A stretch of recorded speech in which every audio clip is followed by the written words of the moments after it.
ጋዜጠኛ ሶፎንያስን ለዚህ ተግባር የዳረገው ፍቅር እንደሆነ ከእማኝ ግለሰብ መረጃው ደርሶኛል። አጀንዳው ተቀየረ በቃ ማለት ቀየራችሁት? ራሱ ጋዜጠኛው እንደተናገረው ፍቅር ይይዘኛል፣ ነገር ግን ቶሎ ሰለቻለሁ፣ ቶሎ አቆማለሁ ሲል ተናግሯል። ለመሆኑ ግን ወደዚህ ልጅ ከመሄዳችሁ በፊት ሶፎንያስ እንዳደረገው አምናችኋል? ማለት አድርጎታል፣ ይሄን ነገር አድርጎታል፣ እንደዛ አይነት ሰው ነው ብላችሁ አምናችኋል አይደለ? ልወዳት የምችላት ሴት እና የምወዳት ሴት ምርጫዬ ቀይ ቆንጅዬ ጸጉሯ ረጅም የሆነና ጸጉሯን ወደ ኋላ እንዲህ የምታበጥር ሴት ካለች ዌልካም እቀበላለሁ ሲል ተደምጧል። እና ይሄ ሰው እኮ ገዳም ነው ገባው ያለው። ራሴን ለማረም ገዳም ገብቻለሁ አለ። ድምጻችሁ ጠፋ። ይሄ ልጅ ይኖርበት አይኖርበት እኔ አላቅም። መንግስት ወይም ፖለቲካው ይሄ ፖሊሱ ይጨርሰው። እኔ እዛ ነገር ውስጥ አልገባም። ምን ትፈልጋላችሁ? ደንቁራችሁ ካልሆነ በቀር የኢትዮጵያን ህዝብ ማስረዳት ማለት ምን አይነት ከንቱ ህዝብ እንደ ኢትዮጵያ ህዝብ የለም። ለማንኛውም ከዚህ በኋላ በህግ ነው የምጠይቃችሁ። እያንዳንዳችሁ ስሜን ባልተገኘውበት እያነሳችሁ የምታብጠለጥሉ ሰዎች፣ ይመርመርልን ይፈተሽልን እያላችሁ የምትሉ ሰዎች፣ እንድመረመርማ ፊት ለፊት እኮ ላይቭ ላይ መጣውኝ፣ እንድትጠይቁኝማ መጣውላችሁ፣ እንድታዩና ማስረጃ እንዲሆናችሁ ብዬ ሙሉ ማስረጃ ይዤ ቀርቤ አሳየዋችሁ። ይሄንን ሁሉ አድርጌ ኦሪጂናል ማስረጃ አቅርቤ የድምጽም የጽሁፍም በቪዲዮም መጥቼ ላይቭ ላይም መጥቼ ለምትጠይቋቸው ጥያቄዎች በሙሉ መልስ ሰጥቼ አሁንም ድረስ የኔን ስም እያነሳችሁ የምትፈተፍቱ ሰዎችና ፔጃችሁ ላይ ፍሬዘር ያ ነገር ነው እያላችሁ የምትሉ ሰዎች ከዚህ በኋላ በህግ ነው መጠይቃችሁ። ጋዜጠኛ ሶፎንያስ እዚህ አጸያፊ ነገር ውስጥ ገብቶ ልናገኘው ችለናል የሚል መረጃን ያገኘው ሚዲያ አለን በጣም ተደማጭነት አለን የምትሉ ሰዎች አፈቀላጤ ሆናችሁ ነበር። ለነዛ ለቆሻሾች አፈቀላጤ። እርግጠኛ ነኝ በዚህ ሰዓት እናንተ ወደዚህ ወደ ፍሬዘር በመዞራችሁ በጣም ደስ ይላቸዋል እነዛ ማህበራት። ለምን ሲባል አጀንዳው ከዛ ልጅ ተነስቷል፣ ከሶፎንያስ ተነስቷል። ሰላም አንደበት እንዴት ናችሁ? ዛሬ ደግሞ በአንደበት ስቱዲዮ ተገናኝተናል። ከዚህ በፊት በምታውቁት በአዶት ኢንፎ የተለያዩ ጉዳዮችን እንነጋገራለን። እዚህ ደግሞ ትንሽ ጠጠር ያሉ ጉዳዮችን ለመነጋገር ወይም ለማውራት እንጠቀምበታለን። ቻናላችንን ሰብስክራይብ አድርጉ። አንደበት ስቱዲዮ ይባላል። ከዚህ በኋላ በዚህ ቻናል በተደጋጋሚ ጊዜ የምንገናኝ ይሆናል። ስለመጣችሁ በድጋሚ በጣም ደስ ብሎኛል። ይሄ ቪዲዮ ምናልባት የመጨረሻ ሊሆን ይችላል በዚህ ጉዳይ ሳነሳና ሳወራ። ከዚህ በኋላ በዚህ ጉዳይ ድጋሚ በቪዲዮ እንገናኛለን ብዬ አላስብም። ስፔሲፊካሊ በጋዜጠኛ ሶፎንያስ ጉዳይ ማለት ነው። በዛኛው ወይም እሱ በተገኘበት አጸያፊ ጉዳይ ድጋሚ ልንገናኝ እንችል ይሆናል፣ ግን በሱ ጉዳይ ድጋሚ የምንገናኝ አይመስለኝም። ግን አንድ እኔም የታዘብኩት ብዙ ሰዎችም የታዘቡትን ጉዳይ ለመነጋገር ያክል ነው። እስከ ቪዲዮ መጨረሻ ድረስ አብራችሁ እንድትቆዩ በአክብሮት ጋብዛለሁኝ።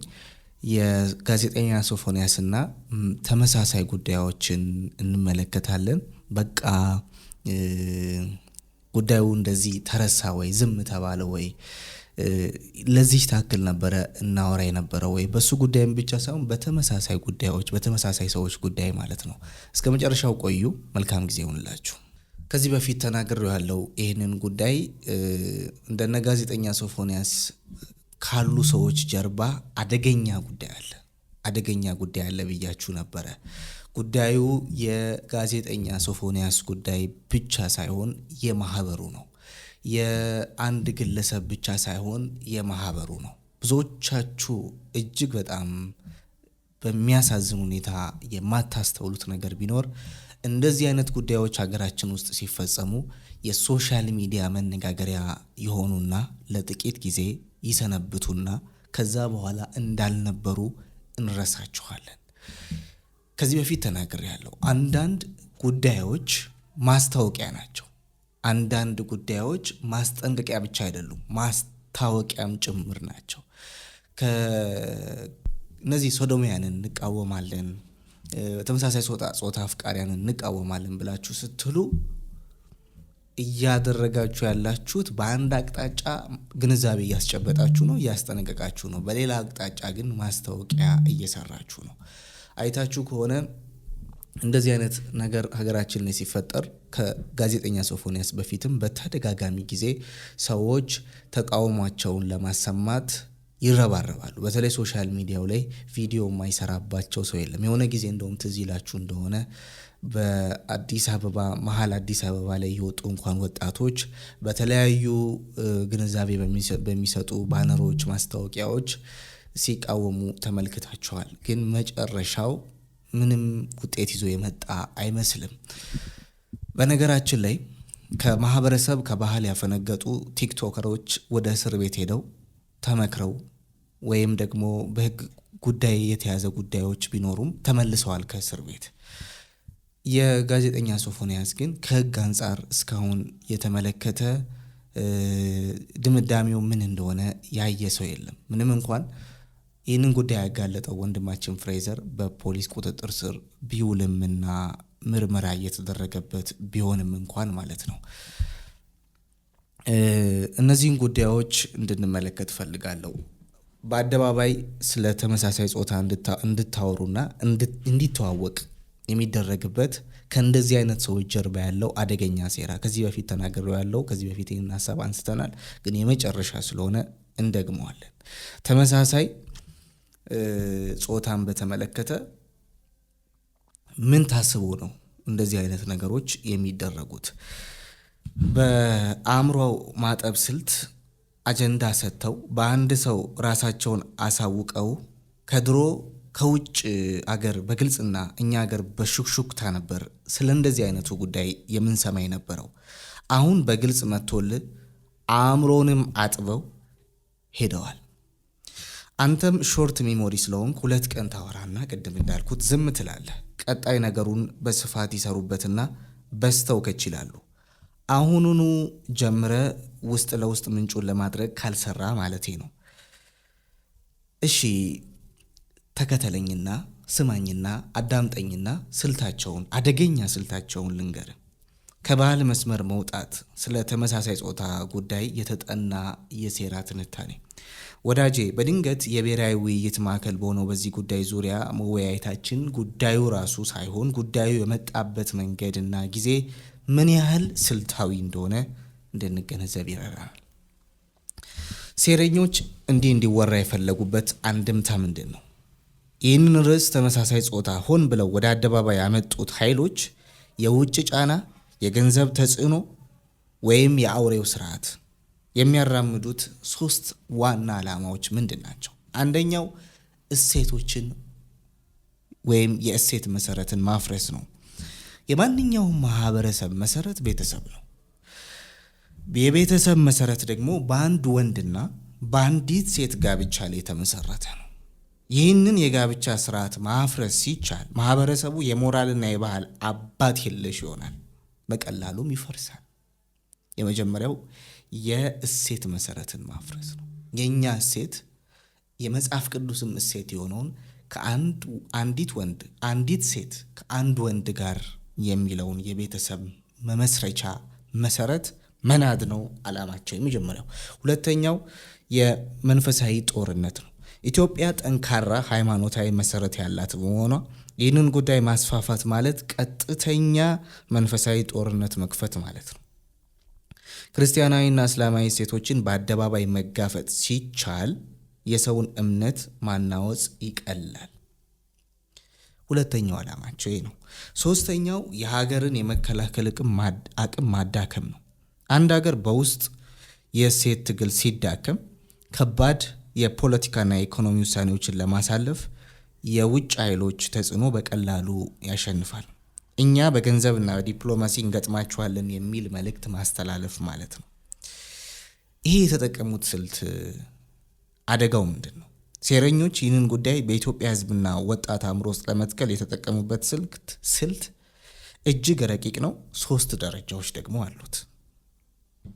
የመጀመሪያው ቅድም በመግቢያዬ ስናገር እንደነበረው የሚዲያ ማስተዋወቅ ደረጃ ነው። የሚዲያ ማስተዋወቅ ደረጃ ነው። ጉዳዩን ከድብቅነት ወደ መነጋገሪያነት ማምጣት። በመጀመሪያ በውጭ ሚዲያ ከዚያም በኢትዮጵያ ሶሻል ሚዲያ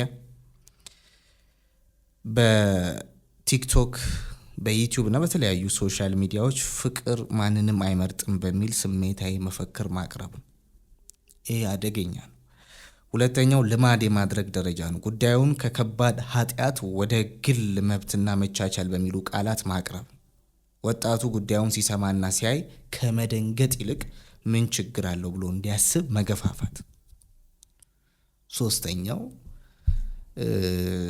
የገንዘብና ዝና ማጥመጃ ደረጃ ነው። የመጀመሪያው የሚዲያ ደረጃ ወይም የፕሮሞሽን ደረጃ፣ ይሄን ነገር የማስተዋወቅ ደረጃ ነው። ሁለተኛው ይሄን ነገር ሲያይ የዋለ ሰው፣ ሲያይ የዋለ ወጣት፣ ሲሰማ የዋለ ሰው። በነገራችን ላይ ከዚህ በፊት ይሄንን ጉዳይ ስንሰማ እጅግ በጣም ይሰቀጥጠና እንደነግጥ ነበር። አሁን ግን ይሄ እንደዚህ ያለውን ጉዳይ ስንሰማ በጣም በሚያሳዝን ሁኔታ ተላምደናል። አይ እሱም ሆነ አይ ናት ለካ የሚል ማለት ነው። ከዛ ይሄ ልማዱን የሚያመጡት በመጀመሪያው በማስታወቂያ ደረጃ ወይም የሚዲያ ማስተዋወቅ ደረጃ፣ የፕሮሞሽን ደረጃ አንተ ተነስተ አንድ ግብረ ሰዶማዊ መጣ ብለ ስለሱ ስታራግብ ማስታወቂያ እየሰራ ይሄንን ሲያይ የሚውለው ወጣት ደግሞ ይላመደዋል። ይሄ ነገር እንዴት ነው ወደ ማለት ደረጃ ይደረሳል። ይሄ የልማድ ደረጃ ነው። ሶስተኛው የገንዘብና ዝና ማጥመጃ ደረጃ ነው። ይሄ በቀጥታ ከዚህ በፊት እንደተናገርኩት ከጋዜጠኛ ሶፎንያስ ጋር ይገናኛል። ዝነኞችን ለዚህ ጉዳይ የመመልመል ደረጃ፣ ጉዳዩን ለሚቀበሉና ለሚደግፉ ግለሰቦች ገንዘብ፣ የስኮላርሺፕ እድል ወይም ዓለም አቀፍ እውቅና መስጠት። ይህ ወጣቶችና ሚዲያዎች ሆን ብለው ወደዚህ አዝማሚያ እንዲገቡ ያበረታታል ይላል። እንግዲህ ድሃንን እንደ ኢትዮጵያ ብቻ ሳይሆን እንደ አፍሪካ ድሃንን እንደዚህ አይነት ኦፖርቹኒቲዎች፣ እንደዚህ አይነት እድሎች ከቀረቡልን፣ ለድሃ ገንዘብ ከሰጠኸው፣ ለድሃ የስኮላርሺፕ እድል ከሰጠኸው፣ ለድሃ ዓለም አቀፍ እውቅና የሚያገኝበትን አዝጎምጂ እድል ይዘለት ከመጣ ወደዚህ ነገር መምጣቱ አይቀርምና አደገኛ የሆኑ በሰዎች በፍላጎቶቻቸው ላይ የተመሰረቱ ደረጃዎችንና ስልቶችን በመጠቀም ነው ስራቸውን የሚሰሩት። ሌላው አእምሮን የማጠብ ሂደት ነው። መንፈሳዊነትን ማዳከም። በሃይማኖት ትምህርት ስር የሰደደ ትውልድ ይህንን እሴት ለመቀበል ይቸገራል። አይታችሁ ከሆነ በሁሉም ቤተ እምነት አቅጣጫ ሃይማኖተኛ ብንሆንም ግን የሃይማኖተኝነታችን ልክ ተዳክሟል። የእምነታችን ልክ ተዳክሟል።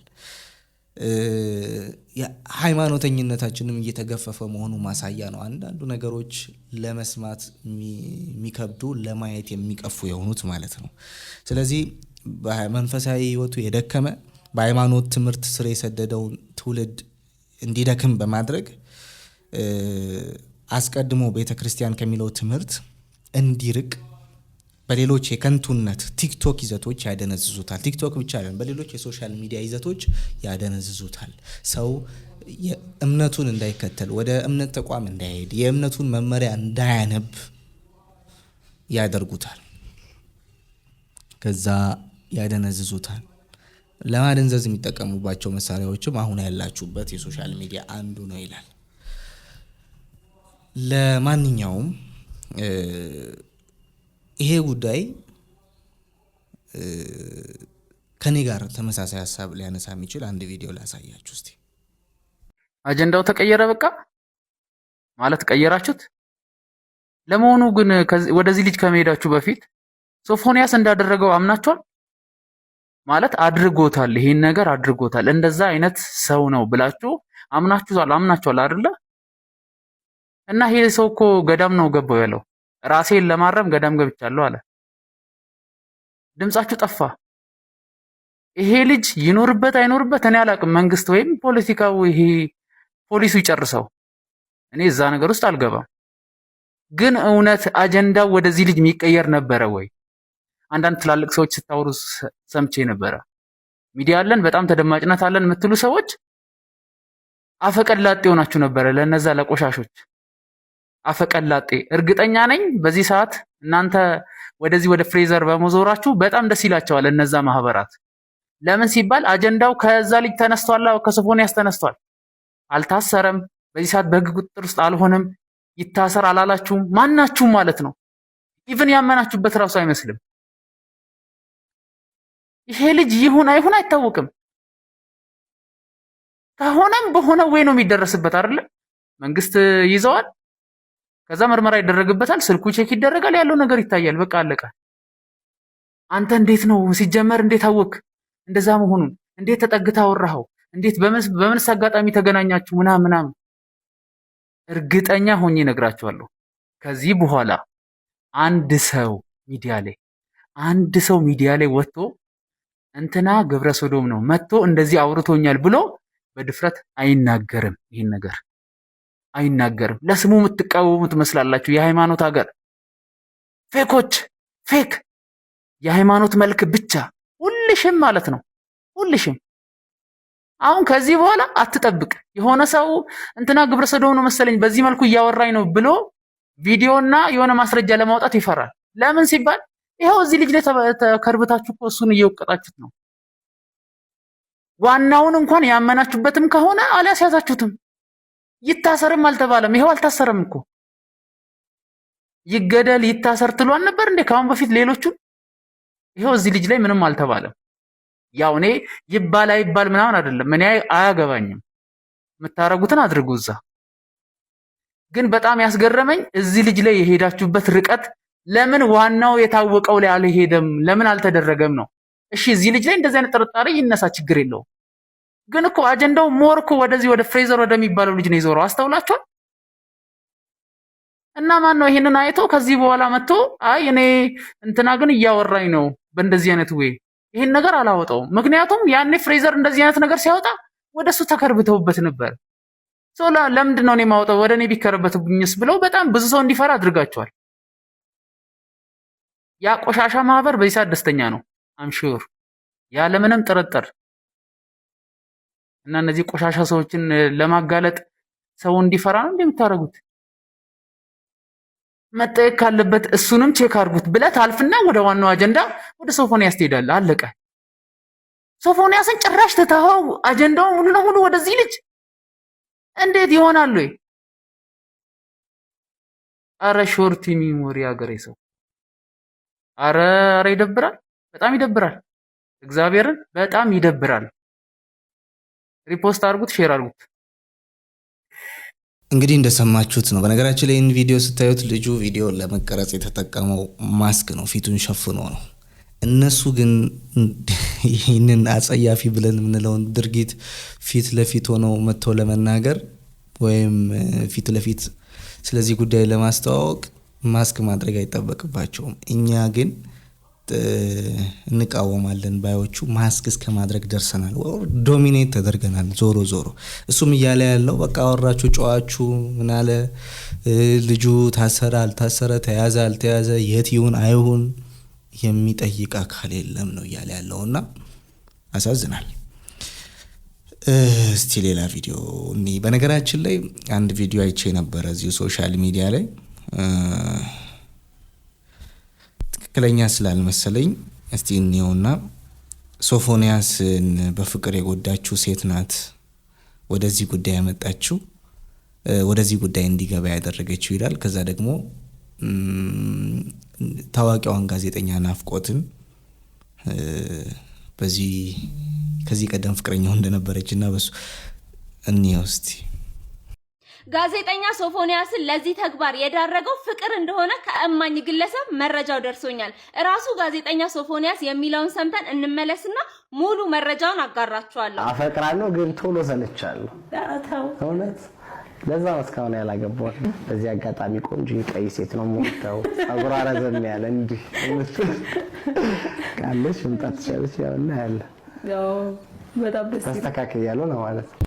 እንደሰማችሁት ራሱ ጋዜጠኛው እንደተናገረው ፍቅር ይይዘኛል፣ ነገር ግን ቶሎ ሰለቻለሁ፣ ቶሎ አቆማለሁ ሲል ተናግሯል። በዛ ላይም አክሎ ለወዳት የምችላት ሴት እና የምወዳት ሴት ምርጫዬ ቀይ ቆንጅዬ ጸጉሯ ረጅም የሆነና ጸጉሯን ወደ ኋላ እንዲህ የምታበጥር ሴት ካለች ዌልካም እቀበላለሁ ሲል ተደምጧል። ታዲያ ጋዜጠኛ ሶፎንያስ ከዚህ ቀደም ያፈቀራት ሴት ማነች ትሉ እንደሆነ ጋዜጠኛ ናፍቆት ትባላለች። ጋዜጠኛ ናፍቆትን ሁላችሁም ታቋታላችሁ። ያችን ቀይ ቆንጅዬ ልጅ ነበር ሲያፈቅር የነበረው። ነገር ግን ናፍቆት የራሷ የምታፈቅረው የራሷ ሰው የአሁኑ ባለቤቷ ስለነበረ ለሱ ፍቅር ምላሽ ልትሰጥ አልቻለችም ነበረ። በዚህም አጋጣሚ ጋዜጠኛ ሶፎንያስ ከባድ ስትረስ ውስጥ ይገባል። በዚህ ስትረስ ውስጥ እያለም ወደዚህ ተግባር የገፋፉትን ግለሰቦች መገናኘት ይጀምራል። እነዛ ሰዎችም ነበረበትን ስትረስ በመጠቀም ወደዚህ ተግባር ይገፋፉታል። በዚህም አጋጣሚ ጋዜጠኛ ሶፎንያስ እዚህ አጸያፊ ነገር ውስጥ ገብቶ ልናገኘው ችለናል የሚል መረጃን ያገኘው። እናንተስ ምን ትላላችሁ? እናንተ ምን ትላላችሁ በዚህ ጉዳይ? እንግዲህ ጉዳዩን ወስዳ በፍቅር ግንኙነት ስለተጎዳ ነው ያን ነገር የሆነው እያለች ነው። ከዛ ደግሞ በፍቅር የተጎዳው በናፍቆት ነው ትላለችና እንደዚህ ያሉ የሶሻል ሚዲያ አሉባልታዎች ደግሞ የነገሩን ትኩረት ወደ ሌላ አቅጣጫ እንዲሄዱ ያደርጋሉና አይ ቲንክ ከዚህ ቪዲዮ ጋር ወይም ከዚህ ሀሳብ ጋር የምትስማሙ አይመስለኝም። እንግዲህ የተወደዳችሁ የዛሬው ቆይታችን የተከታተላችሁትን ይመስል ነበረ። እንግዲህ የምታደርጓቸውን የነገሮች ሁሉ በማስተዋል እንድታደርጉ የምትሰሯቸውን ስራዎች ሁሉ በማስተዋል እንድትሰሩ የሚያሳስብ መልእክት የያዘ ቪዲዮ ይመስለኛል። እንደወደዳችሁ ተስፋ አረጋለሁ። እዚህ ቻናል ላይ ቆዩ። በሌላ ቪዲዮ እንገናኛለን። መልካም ጊዜ ይሁንላችሁ።